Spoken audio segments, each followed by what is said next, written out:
श्री स्वामी समर्थ. मी प्रांजली. 108 सत्यनारायण मधील काल माझा दुसरा सत्यनारायण झाला आणि 21 दिवसांचं जे व्यंकटेश स्तोत्राचं मंडल सुरू आहे त्यातील पण दुसरा दिवस कंप्लीट झाला. पण तुम्हाला एक गोष्ट माहित असेल, जे 21 दिवसांचं आपण व्यंकटेश स्तोत्राचं मंडल करतो ते मंडल कोणतंही विघ्न आल्याशिवाय किंवा अडथळे आल्याशिवाय पूर्ण होत नाही. अशा बऱ्याच खूप म्हणजे नकारात्मक ऊर्जा असतात की ज्या आपल्याला ही सेवा करण्यापासून रोखतात, ही सेवा करू देत नाहीत. असंच माझ्यासोबत काही घडलं. याचा पुढचा जो व्हिडिओ आहे मी 3:30-4 वाजता टाकेल की व्यंकटेश स्तोत्राचा अधिक महिन्यामध्ये आपल्याला 21 दिवसांचं मंडल सेवा कशी करायची आहे. त्याच्यामध्ये मी माझा हा अनुभव तुम्हाला नक्कीच सांगेल. म्हणजे तुम्हालाही आश्चर्य वाटेल की असं खरंच ह्या गोष्टी होतात. तर बघा, आता परवा आहे अमावस्या, दीप अमावस्या. तर दीप अमावस्याची पूजा कशी करायची, त्याचे उपाय वगैरे सगळे व्हिडिओ चॅनलवर आलेले आहेत, ते तुम्ही बघू शकता. अमावस्या म्हटलं की आपल्या घरातील निगेटिव्हिटी काढणं, आपल्या घरातली दरिद्रता इडापिडा काढणं, त्याचबरोबर आपल्यामध्ये सुद्धा निगेटिव्हिटी असते, नकारात्मकता असते, आपली ऑरा निगेटिव्ह असते. बऱ्याच वेळेला बघा, आपल्याला मनामध्ये खूप काही करायची इच्छा असते की मला दिवसभर काम करायचं आहे, मला त्यांच्यासारखं माझं घर स्वच्छ ठेवायचं आहे, ती माझी मैत्रीण तिचं घर किती छान असतं, मला असं करायचं आहे, तसं करायचं आहे, ती असं रुटीन फॉलो करते, मला पण माझं एक रुटीन करायचं आहे.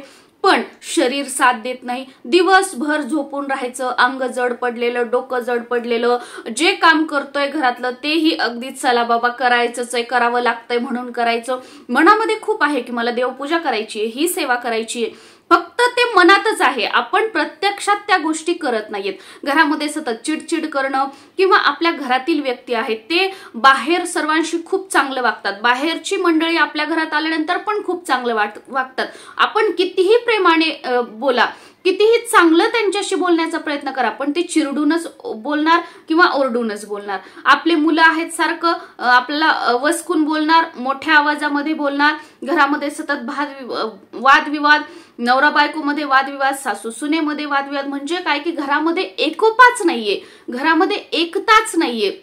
एका माणसाचं तोंड इकडं, दुसऱ्या माणसाचं तोंड तिकडं, घरामध्ये आजारपण आहे, दुश्मन खूप सारे आहेत. म्हणजे आपलं चांगलं झालेलं तर कोणाला बघवतच नाही.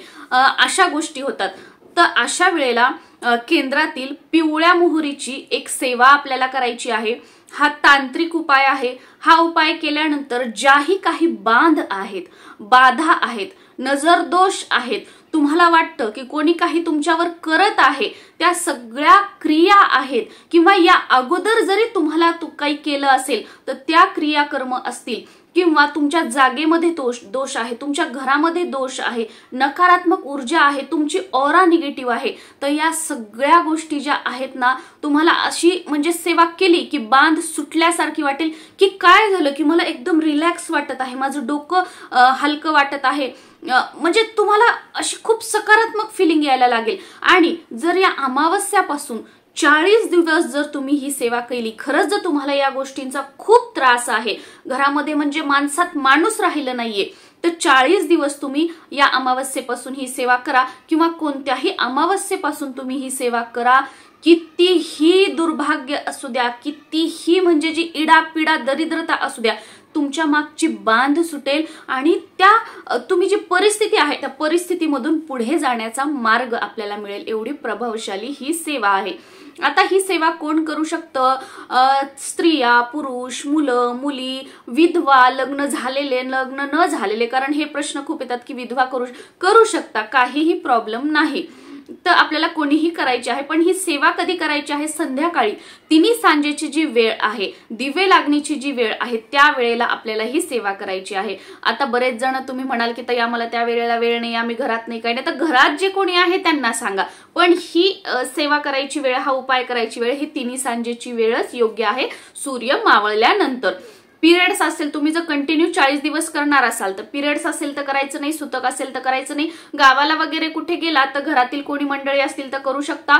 पिरियड्स सुतक असेल तर तेवढे दिवस स्किप झाल्यानंतर तिथून पुढे कंटिन्यू करू शकता, काही हरकत नाही.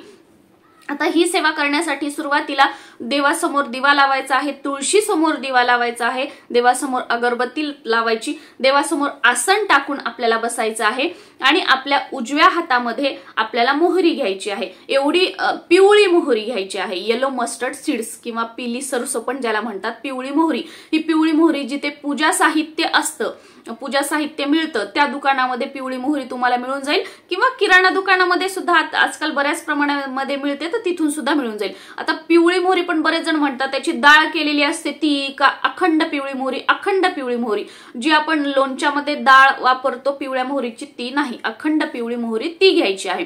आपल्या उजव्या मुठीमध्ये घ्यायची आहे. आता हा फ्रंट कॅमेरा आहे, तुम्हाला माझा हा लेफ्ट हात दिसेल पण हा माझा राईट हात आहे. तर एवढी घ्यायची नाही की मुठीतून बाहेर येते, अगदी आपल्या याच्यामध्ये बसेल मुठीमध्ये. या पद्धतीने आपल्याला पिवळी मोहरी आपल्या हातामध्ये घ्यायची आहे. हातामध्ये घेतल्यानंतर समोर असा हात ठेवून बसायचा आहे, स्वामींकडे बघत, स्वामींच्या फोटोकडे बघत. स्वामींचा फोटो असेल तर फोटो, मूर्ती असेल तर मूर्ती किंवा दत्त महाराजांचा फोटो असेल तर फोटो किंवा मूर्ती असेल तर मूर्ती यांच्याकडे बघत, किंवा हे तुमच्याकडे फोटो नसतील किंवा मूर्ती नसेल तर आपल्या कुलदेवीकडे बघत, कुलदेवीचा फोटो असेल, मूर्ती असेल, टाका असेल त्याच्याकडे बघत आपल्याला 11 वेळा कालभैरवाष्टक म्हणायचं आहे. 11 वेळा कालभैरवाष्टक म्हणायचं आणि 11 वेळा वल्गा सूक्त म्हणायचं आहे. वेदोक्त वल्गा सूक्त 11 वेळा. हे नित्यसेवेच्या पुस्तकामध्ये या दोनही सेवा तुम्हाला मिळून जातील. नित्यसेवेचं स्तोत्र मंत्र पुस्तक तुमच्याकडे नसेल तर तुम्ही गुगलवर बघू शकता, PDF त्याची प्रिंट काढून आणू शकता, त्याच्यातून वाचू शकता. किंवा तुम्हाला वाचता येत नसेल, अवघड वाटत असेल तर हे हातामध्ये धरायचं आणि 11 वेळा हे दोन्ही स्तोत्र त्या जागेवर बसून महाराजांकडे बघून आपल्याला ऐकायचे आहेत. उठायचं नाही, कोणाशी बोलायचं नाही. या दोन्ही सेवा होस्तर कोणाशी बोलायचं नाही, आपली जागा सुद्धा सोडायची नाहीये. आता ही सेवा झाल्यानंतर काय करायचं, ही जी मोहरी आहे, माझ्या घरामध्ये खूप बांध आहे, आता काय करू, तर काय करायचं, आपलं जे मुख्य प्रवेशद्वार आहे, तो मुख्य प्रवेशद्वाराची जी चौकट आहे त्या चौकटीच्या आतल्या साईडला, चौकटीच्या आतल्या साईडला आपल्याला ही जी मोहरी आहे ती पसरवायची आहे. ही पहिली पद्धत. पूर्ण फक्त चौकटीच्या आतून दार बंद केल्यानंतर ही मोहरी पसरवायची आहे. हे कधी करायचं की संध्याकाळी, आता घराच्या बाहेर कुणीच जाणार नाही, आता तुम्ही झोपणार आहात त्यावेळेला सेवा तुम्ही दिवे लागण्याच्या वेळेला करून ठेवा. ही जी मोहरी आहे ती एका वाटीमध्ये वगैरे देवाघराच्या तिथेच ठेवा आणि संध्याकाळी आता सगळे झोपायला गेले, आता बाहेर कोणी जाणार नाही, बाहेरून कोणी घरात येणार नाही, दार वगैरे लॉक करून घेतलं, त्यावेळेला चौकटीच्या आतून ही आपल्याला पसरवायची आहे जी आहे सगळी मोहरी ती. ही पहिली पद्धत.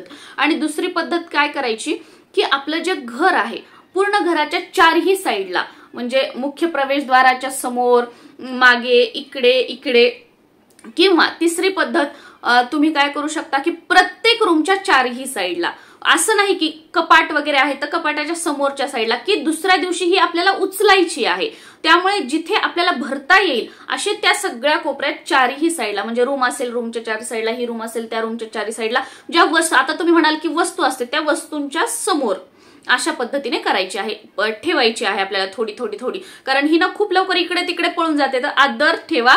किंवा तुम्ही काय करू शकता की पेपरवर थोडीशी अशी पण ठेवू शकता, तसंही चालेल, कारण ती फरशीवर खूप पळते इकडे तिकडे, तर मग ती ठेवायची आणि झोपून जायचं आहे. दुसऱ्या दिवशी सकाळी उठलं की अगोदर, सकाळी उठलं, वॉशरूम वगैरे तुम्ही करा, उठल्यानंतर अगोदर जिथे जिथे आपण ही मोहरी ठेवली आहे ती सुपलीमध्ये आपल्याला भरून घ्यायची आहे. एका कपड्याने काय करायचं की सुपलीमध्ये भरून घ्यायची, किंवा तुम्ही झाडून पण झाडून काय होतं की ती त्या केसांमध्ये, त्या काड्यांमध्ये अडकते आणि इकडे तिकडे, तर सगळ्यात सोपं की कपड्याने आपल्याला सुपलीमध्ये भरून घ्यायची आहे. आणि घराच्या बाहेर जे आपलं डस्टबिन आहे सोसायटीचं, बिल्डिंगच्या खाली जे डस्टबिन असतं त्या डस्टबिन मध्ये हे टाकून यायचं आहे. जाताना मागे वळून बघायचं नाही, टाकून येताना सुद्धा मागे वळून बघायचं नाही. ते भरत असताना, हे टाकायला जाताना वगैरे आपल्या स्वामींचं नाव घ्यायचं, श्री स्वामी समर्थ, श्री स्वामी समर्थ हा मंत्र मनामध्ये ठेवायचा, किंवा श्री गुरुदेव दत्त, श्री गुरुदेव दत्त हा मंत्र मनामध्ये ठेवायचा, किंवा ज्याही तुम्ही देवांना मानता, ज्याही गुरूंना मानता त्यांचा जो मंत्र असेल तो आपल्याला मनामध्ये जप करत राहायचा आहे. आणि तिथून आता फेकून आपण घरामध्ये आलो की लगेच आपल्याला स्नान करण्यासाठी आंघोळीसाठी जायचं आहे। स्नान करून आलं की देवासमोर दिवा लावायचा, अगरबत्ती लावायची आणि देवाला नमस्कार करायचा आणि विनंती करायची की जी ही माझ्या घरातील बांध आहे, नकारात्मक ऊर्जा आहे, जी ही निगेटिव्हिटी आहे ती मी पूर्णपणे घराबाहेर टाकलेली आहे। आजपासून माझ्या घरामध्ये सुख, समृद्धी, ऐश्वर्य, सकारात्मकता, महाराज तुमचं वास्तव्य आणि सगळ्या गोष्टी व्यवस्थित, तुम्हाला जे वाटतं की आपल्या घरामध्ये व्हावं त्या सगळ्या गोष्टी बोलायच्या आहेत। नमस्कार करून आपल्या आपल्या कामाला लागायचं आहे। अत्यंत साधा आणि सोपा उपाय आहे, घरातील कोणीही करू शकतं। आता एकाने ही सेवा केली ताईंनी आणि सकाळी दादांनी हे उचलून टाकलं तरीही चालेल, किंवा तुम्हीच सेवा केली तुम्हीच उचलून टाकलं तरीही चालेल, काहीही प्रॉब्लेम नाही। कोणतेही वेह मानू नका, अगदी साधी सोपी सेवा आहे, ही करा। खूप जास्त प्रमाणामध्ये सगळ्या प्रकारच्या बांध जी आहे, इडापिडा जी आहे, शत्रूचा त्रास जो आहे तो कमी होत आहे। डिप्रेशन, वाईट विचार, घरामध्ये भीती वाटणं, आजारपण, या सगळ्या सुद्धा गोष्टी हळूहळू कमी होताना तुम्हाला दिसतील। आणि तुम्हाला अमावस्यापासून 40 दिवस ही सेवा करायची नसेल तर तुम्ही फक्त अमावस्या ही सेवा केली तरीही खूप चांगलं राहील, किंवा अमावस्या शनिवार शनिवार शनिवार, अमावस्या शनिवार शनिवार शनिवार अशी सेवा केली तरीही चालेल, खूप छान राहील। श्री स्वामी समर्थ।